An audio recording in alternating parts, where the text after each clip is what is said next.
कहता है वोटर में आज बात होगी शहडोल लोकसभा क्षेत्र की। शहडोल लोकसभा बीजेपी के अभी हिमाद्री सिंह यहां से वर्तमान में सांसद है। पार्टी ने एक बार फिर उन पर भरोसा जताया। वहीं दूसरी तरफ अगर कांग्रेस की बात करें तो फुंदेलाल सिंह मार्को जो कांग्रेस के विधायक हैं उन पर पार्टी ने भरोसा जताया। पहले चरण में यहां मतदान होना है तो ये कहें कि चुनावी प्रचार जो है वो पूरे अपने चरम पर चल रहा है, लेकिन आखिर जो मतदाता हैं उनका मूड क्या है, जो राजनीतिक दल से जुड़े लोग हैं आखिर वो किन मुद्दों को लेकर चुनाव लड़ रहे हैं। हमारे साथ कांग्रेस और बीजेपी के तमाम जो लोग हैं उनसे एक करके बात जानेंगे। सबसे पहले बीजेपी की तरफ से राय ले लेते हैं। सर, आपका सांसद है यहाँ पर, कितना बदल गया शहडोल, क्या क्या बड़े काम हुए जिनको लेकर आप जनता के बीच में जा रहे हैं, क्योंकि जनता कहीं ना कहीं 5 साल का हिसाब तो लेती है। शहडोल में विकास के निरंतर काम चल रहे हैं।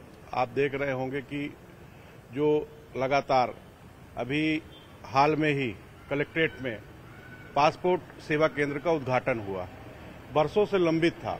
पासपोर्ट बनवाने के लिए यहाँ के लोगों को भोपाल और जबलपुर के कई चक्कर लगाने पड़ते थे। आज की स्थिति में कलेक्ट्रेट में पासपोर्ट सेवा केंद्र खुल गया है। आप अपना फार्म भरिए, वेरिफिकेशन करवाइए और आपको जहां जाना है जा सकते हैं। आपको मालूम होना चाहिए कि शहडोल में एयरपोर्ट भी बनने वाला है, वो भी मांग हमारी पूरी हो गई है। रोडों का तो जाल ग्रामीण क्षेत्र से लेकर जब से प्रधानमंत्री सड़क चली है तो लगातार ऐसा कोई गांव नहीं है जो शहर से छू न गया हो। आने वाले समय में कांग्रेस की सरकार रहती तो 20 वर्षों तक शहडोल की public medical college, engineering college और विश्वविद्यालय की परिकल्पना से परे रहते। कुल कांग्रेस के मित्र हमारे साथ, उनसे जान लेंगे। वो कह रहे हैं कि तमाम जो गिना रहे हैं तमाम, क्या लगता है कि कितना शहडोल का विकास हो पाया आप लोगों ने जाना? अभी हमारे भाजपा के साथी बता रहे थे कि शहडोल में बहुत सारे विकास के कार्य हुए। मैं इनसे जानना चाहता हूं कि 5 साल तक आपकी जो सांसद हैं वो कहां थे? सांसद शहडोल में दिखाई नहीं दे रही थी। अब ये सड़कों की बात कर रहे हैं, ये खुद बता दें कि इनके घर के सामने कैसी सड़क है। पूरे शहर के अंदर कहीं भी ढंग की सड़कें नहीं हैं, सड़कों की हालत बड़ी बदतर है। और पासपोर्ट कार्यालय की बात कर रहे हैं, मतलब रोजगार यहाँ नहीं है। पासपोर्ट कार्यालय अभी हाल ही में खुला है और मतलब लोग ये चाह रहे हैं कि यहाँ से लोग पासपोर्ट बनवाएं और विदेश चले जाएं, दूसरी जगह नौकरी करें, यहाँ रहने की जरूरत नहीं है उनको। और एक महत्वपूर्ण बात, यहाँ पे नागपुर तक की ट्रेन के लिए जनता की बड़ी मांग थी। उसके बाद बड़े मुश्किल से अभी शुरू हुई वो ट्रेन, और वो ट्रेन भी की जो टाइमिंग है यहाँ से नागपुर तक जाने के लिए वो बेहतर नहीं है।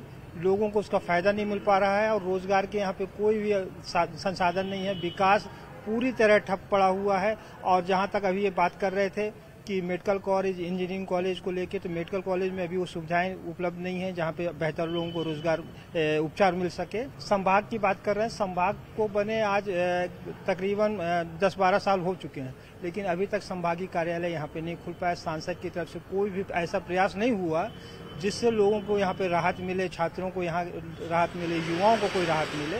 कुछ भी बेहतर नहीं हो पाया। जी देखिए, तमाम जो आरोप हैं वो आपके जो विपक्षी दल हैं वो लगा रहे हैं कि 5 साल में जो इतना विकास होना चाहिए था शहडोल का नहीं हुआ है। तो इस बार कौन कौन से मुद्दे हैं जिनको लेकर आप जनता के बीच में जा रहे हैं? ठीक है, भैया ने बताया कि इतना सारा काम हो गया, आगे के लिए क्या प्लानिंग आप लोगों? मैं भाईजान से कहना चाहूंगा कि आपने भी कहा कि संभागीय कार्यालय यहाँ पे आने के बाद भी आज तक संभाग में पूरी तरह से सरकारी दफ्तरें नहीं लगी। आप 2003 के पहले जाइए, कांग्रेस शासन था तो हमारे शहडोल को टुकड़ों में बांटकर उमरिया, अनूपपुर सब अलग कर दिया गया था। हमारा शहडोल एक ऐसा, लोग पलायन की स्थिति में आ गए थे। शहडोल के पास कुछ बचा नहीं था। हम लोग व्यापारी आदमी भी हैं, राजनीतिक जुड़े हुए हैं। आप जितने भी लोग शहडोल के घूम फिर के पूछेंगे, 2003 के पहले पूछिएगा शहडोल की हालत क्या थी। 2003 माननीय मुख्यमंत्री शिवराज सिंह चौहान और भाजपा बनने के बाद आज जितना भी विकास आप देखेंगे जैसा भारतीय जनता पार्टी के नेतृत्व में हुआ है। आप मेडिकल, इंजीनियरिंग तो बहुत सारी चीजें छोड़ दीजिए जो बना है ये भी। और भाईजान के पूर्व, इसके भाईजान के घर के बगल में वहां का पार्षद भी हूँ। आपके यहाँ 2012 में भी रोड पहली बार भारतीय जनता पार्टी ने बनवाई थी और माननीय विधायक जी, पूर्व विधायक जयसिंह मरावी के नेतृत्व में 2 करोड़ की रोड अभी उनके घर के पास पुनः बन रही है। तो ये सब भारतीय जनता पार्टी का ही नेतृत्व है। तो एक सवाल जरूर आता है कि ये सीट जो है वो कांग्रेस का गढ़ थी, बीच में 2009 में फिर आप कांग्रेस ने जीती, लेकिन ऐसे क्या कारण है कि आप कांग्रेस यहाँ पे जीत नहीं पा रही? कारण तो कुछ भी नहीं है। कारण तो कांग्रेस का कहीं ना कहीं थोड़ा सा सांगठनिक कमजोरी है, जिसको मैं मानता हूं कि इस वजह से हम नहीं जीत पा रहे हैं। बाकी ऐसा नहीं है, पब्लिक का यहाँ मन है, ऐसा कोई काम नहीं हुआ। हमारे भाई थोड़ा देर पहले बता रहे थे आपको कि पासपोर्ट कार्यालय, अरे इतने सालों बाद पासपोर्ट कार्यालय खोला तो आपने क्या खोला?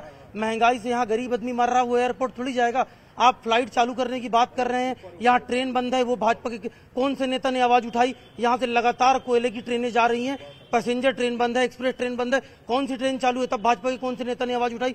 सांसद के द्वारा 5 साल 10 साल जितने साल से सांसद है उस कार्यकाल में उन्होंने क्या काम किया? ऐसा जनता के लिए क्या काम हुआ जिससे जनता को लाभ मिला हो सीधे? फिर आपने कहा कि मैं नहीं समझता कि जनता के लिए यहाँ पर कोई ऐसा काम हुआ। मेरा घर खुद मेडिकल कॉलेज के सामने है, मेडिकल कॉलेज में अभी भी सोनोग्राफी जैसी सुविधा उपलब्ध नहीं है, यूरोलॉजिस्ट नहीं है, कार्डियोलॉजिस्ट नहीं है, बहुत सारी ऐसी सेवाएं हैं जो मेडिकल कॉलेज में अभी भी नहीं मिल रही है। अभी भी आप चले जाइए, अगर आप चले जाएंगे तो वहां हो सकता है बाहर आपको सैकड़ों लोग ऐसे फुटपाथ पे बैठे हुए खाना बनाते हुए इधर उधर वो सब मिल जाएंगे आपको, और सब कहीं ना कहीं लाभ दुखी हैं, तब बाहर जाके बैठे रहते हैं। एक बात तो सही है जो ट्रेन का उन्होंने मुद्दा उठाया, लेकिन अगर मैं अपनी खुद की बात करूं, जब मैं कल सीधी से आया तो रास्ता तो बेहद खराब है। आप जरूर कह रहे हैं कि सड़कों का जाल बिछा है, मैं मध्य प्रदेश की बात तो नहीं कर रहा, लेकिन इस इलाके में तो थोड़ा सड़कों का अभाव तो आप मानेंगे है? बिल्कुल निश्चित है, हम मान सकते हैं इस बात को हो रहा होगा। आप थर्ड लाइन, क्या पहले उसके पूर्व में थर्ड लाइन थी क्या? आज मोदी जी का विजन देखिए कि थर्ड लाइन उन्होंने चाहते हैं कि हमारी जो गुड्स और कोची ट्रेनें हैं उनमें एक अलग अलग गुड्स के लिए व्यवस्था करी। तो सारी चीजों बनने में एकदम से कोई घर बनता है, कोई भी घर में आप बासिंदा बनते हो तो घर में नींव डलती है, घर में साल 2 साल 3 साल 5 साल, घर में पूरी तरीके से घर बनने में 5 साल लगते हैं। तो मोदी जी का विजन पूरे भारत को एक श्रेष्ठ बनाने में लगे। बिल्कुल। आपको क्या लगता है क्या यहाँ के मुद्दे हैं जिनको लेकर जनता इस बार मतदान करेगी? मुझे तो ये समझ में नहीं आता कि यहाँ के सांसद को जो है लोग जानते भी हैं कि नहीं जानते हैं। आम जनता से किसी से भी अगर आप पूछेंगे तो 5 साल में जो है वो नाम नहीं जानता, चेहरे की तो बात छोड़ दीजिए आप जो है। तो मुझे तो ये लग रहा है कि सांसद महोदय जो है, हो सकता है शायद जो है वो छत्तीसगढ़ के बॉर्डर में रहती हो, तो शायद लगता है उनको कि वो छत्तीसगढ़ की सांसद होंगी जो है, लेकिन उन्हीं के जो है पिताश्री के द्वारा इस नगर को, इस जिले को जो उपलब्धियां दी गई हैं उनको खुद समझ में आएगा कि उनके सामने जो है वो शून्य के बराबर हैं। हमारी वर्तमान सांसद जो है, जितने भी जो है कार्यालय बने होंगे जो है, जब वो वित्त राज्य मंत्री थे जो है, शहरी विकास मंत्री थे, तो सारे जो है कार्यालय उन्हीं के दिए हुए हैं। आज वो अनुसरण भी अगर करना चाहे हमारी सांसद महोदया, तो हो सकता है उनको जो है खुद में जो है सोचना पड़े कि मैंने क्या किया है इस शहर के लिए जो है। और बात रही जो है अभी रेलवे जो है, जो रेल से संबंधित बात आ रही है, तो आज ये बताइए पूरे जो है हमारे जो है जिले में कोयला क्षेत्र है अपना, यहाँ से लगभग 60 से 70 ट्रेनें, गुड्स ट्रेनें जाती हैं, वो निर्बाध जो है चलती हैं, उसमें कोई जो है दो मत नहीं है उनको आगे पीछे करने का। पैसेंजर ट्रेनों को है अगल बगल खड़ा करके उन ट्रेनों को निकाला जाता है। ये क्या है जो है, आज यहाँ शहर की जनता परेशान है, उसके लिए कोई भी जो है नेता, सांसद या विधायक आगे आने को तैयार नहीं है। लगातार बंद पड़ी है। कोरोना के समय से जो है आज ये हालत है कि जनता आज जो है सीजन का टाइम अगर आता है तो उसकी हालत है कि बेचारा जो है ना तो रोड से जा पा रहा है, ना ट्रेनें सही टाइम पर चल रही हैं। तो आज बताइए ना कि सांसद हैं कहाँ पर जो है, वो किसके लिए हैं सांसद जो है। जवाब ले लेते हैं।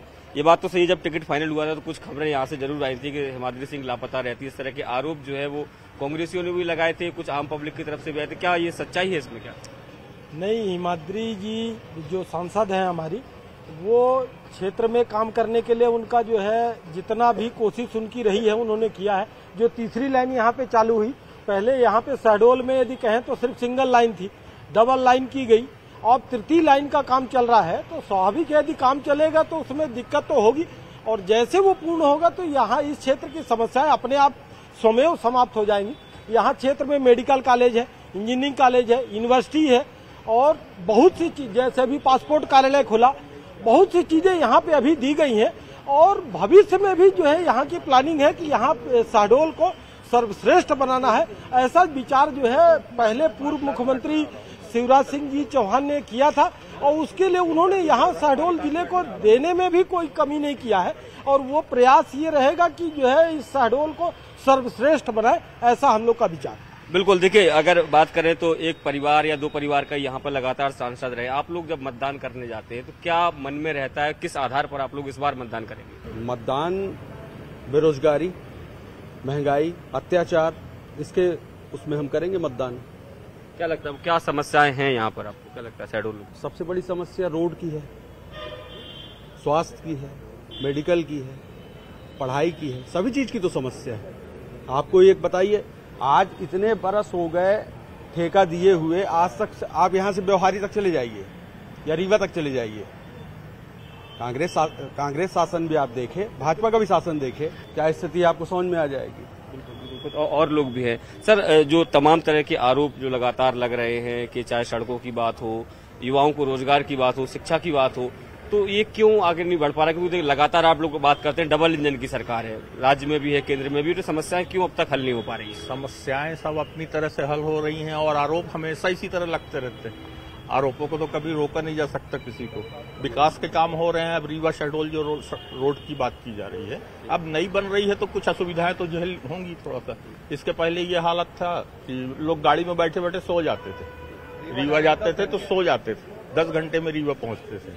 वो रोड बनी, उसके बाद अब उस रोड को भी तोड़ के उससे अच्छी रोड बन रही है। तो बनने तक में, तोड़ने और बनने में जो समय लगेगा वो असुविधा होगी, लेकिन विकास तो अपनी गति से हो ही रहा है। विकास को कोई नकारा नहीं जा सकता। बिल्कुल, देखिए ये बात सही है कि जब भी कोई सड़क बनती है थोड़ी सी परेशानियां तो होती हैं। वो कह रहे हैं धीरे धीरे विकास हो रहा है। आपको क्या लगता है कि वास्तव में शहडोल बदल रहा है कि नहीं बदला गया? शहडोल बदल नहीं रहा है। जैसा कि अभी पूर्व वक्ताओं ने कहा है कि शहडोल नगर की अपन रोड देखें तो शहडोल नगर में ऐसी रोडें हैं कि अगर जो है 2 व्हीलर फंस जाए तो निकल नहीं पा रहा है।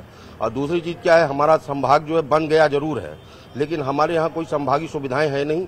और संभाग के जो भी कार्यालय शहडोल में होना चाहिए वो अभी भी रीवा में संचालित हो रहा है। सांसद महोदय की बात है, सांसद महोदय अभी 2-4 महीने से यहाँ दिख रही है, लेकिन उसके पहले सांसद महोदय ने क्षेत्र का दौरा करना उचित नहीं समझा है। काफी उद्योग यहाँ पर है, कोयले की बात करें या तमाम जो वन्य उपज की बात करें, लेकिन एक समस्या बहुत सारे लोगों से हुई कि स्थानीय लोगों को रोजगार उतना नहीं मिल पाता जितना मिलना चाहिए। क्या लगता है आपको? रोजगार भाई साहब बात करें तो शिक्षा क्षेत्र की बहुत सारे अवसर अभी नए आए हैं। जब से विश्वविद्यालय बना, चाहे वो स्कूल हो, कॉलेज हो, बहुत सारे अवसर आए हैं। हमारे जिले भर के कॉलेजों को विश्वविद्यालय से जोड़ा गया। मेडिकल कॉलेज जिले के अंदर है, इंजीनियरिंग कॉलेज जिले के अंदर है, विश्वविद्यालय जिले के अंदर है। ऐसे तमाम छात्रों से जुड़े बहुत सारे विषय हैं। तो रोजगार के बहुत सारे अवसर हैं और बहुत परिवर्तन हुआ है पहले की अपेक्षा में, अब की अपेक्षा में। 10 साल में जब केंद्र सरकार है और हमारी प्रदेश की सरकार है, इसमें बहुत सारे काम ऐसे हुए जिसमें युवा भी खुश है, देश के लोग भी खुश हैं, प्रदेश के लोग भी खुश हैं और जिले के और नगर के। बिल्कुल बिल्कुल। तो और भी कुछ लोगों से आपसे एक सवाल हम ये जानना चाहेंगे कि जो मैंने आपसे पहले पूछा था, आपने कहा, आपने स्वीकार किया, अच्छी बात है कि संगठन में कमजोरी है। इस बार क्या किस तरह से मजबूती से चुनाव लड़ेंगे कि फुन्देलाल मार्को यहाँ से सांसद बने? बिल्कुल सही है, इसीलिए हम पिछली बार हारे और इस बार संगठन पूरी ताकत के साथ, पूरी एकता के साथ लड़ेगा चुनाव। और हो सकता है कि हम लोग ऐसा हमारी रूपरेखा बन रही है कि हम लोग आने वाले वक्त में कांग्रेस को यहाँ से विजय श्री दिलाएंगे। देखिए, कांग्रेस के दावे हैं कि इस बार संगठन को बेहद मजबूती दे रहे हैं, वो जीत करेंगे, लेकिन 7 विधायक तो आपके हैं। क्या लगता है, क्या बड़ी जीत, इससे भी बड़ी जीत? देखिए, इनकी बातें पूरी खोखली है। इन्होंने कहा आपके घर के सामने सड़क है, मेरे घर के सामने बहुत अच्छी सड़क है। दूसरी बात, ये बातों को घुमाते हैं।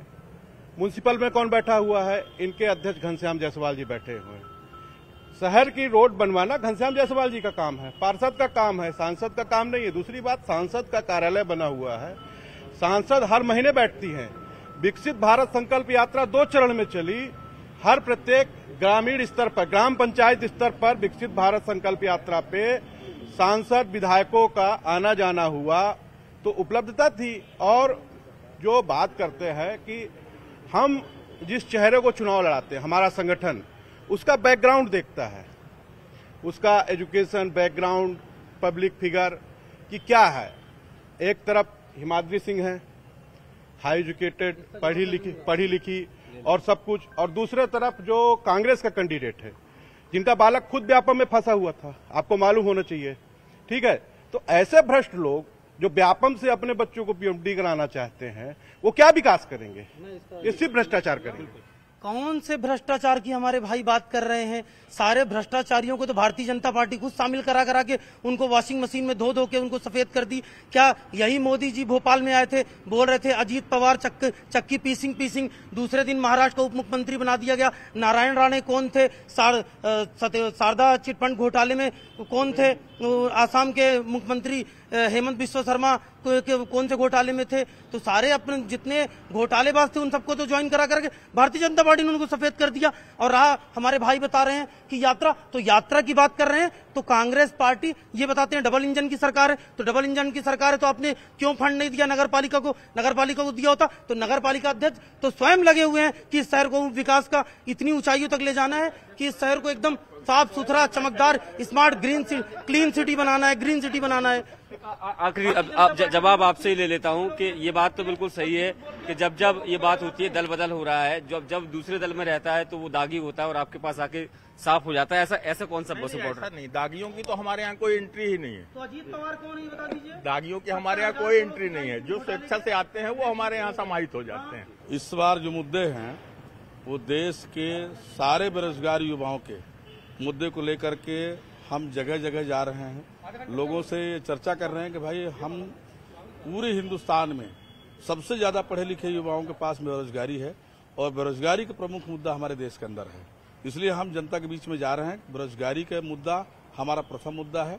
और दूसरी बात, जो मुद्दा यहाँ पे चली, जो प्रधानमंत्री आवास योजना वगैरह का, इनका लाभ जो है जमीनी स्तर पर नहीं पहुंच पा रहा है। बीच के चुटभैया लोग जो है खा लेते हैं पूरे, वहां तक पूरी व्यवस्था नहीं पहुंच पाती है। भाजपा के मित्र ने जो है ये बताया कि शहर की जो है व्यवस्था के लिए नगरपालिका अध्यक्ष वर्तमान में जो घनश्याम जायसवाल जी है वो जिम्मेदार।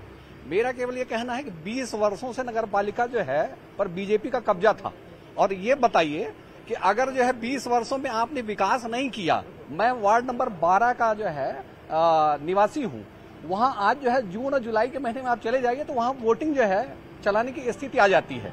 और वर्तमान में जो है इसके पूर्व जो है जो अध्यक्ष थी उर्मिला कटारी जी, आज उनकी बात कर रहा हूं तो उनके रहते हुए 5 साल हम लोग को पता ही नहीं चला कि जो है हमारे नगरपालिका का अध्यक्ष कौन है। जो उन्होंने आरोप लगाया वो पूरी तरह से मनगढ़ंत तो जो है बेबुनियाद है। शहडोल शहर की बात की हमने, तमाम जो लोग हैं उन्होंने अपनी अपनी राय रखी है। चूंकि ये लोकसभा क्षेत्र जो है वो 4 जिलों को लेकर बनता है और यही कारण है कि अब हम ग्रामीण इलाके में भी जाएंगे और वहाँ के लोगों से भी जानेंगे कि आखिर उनके अपने मुद्दे क्या हैं।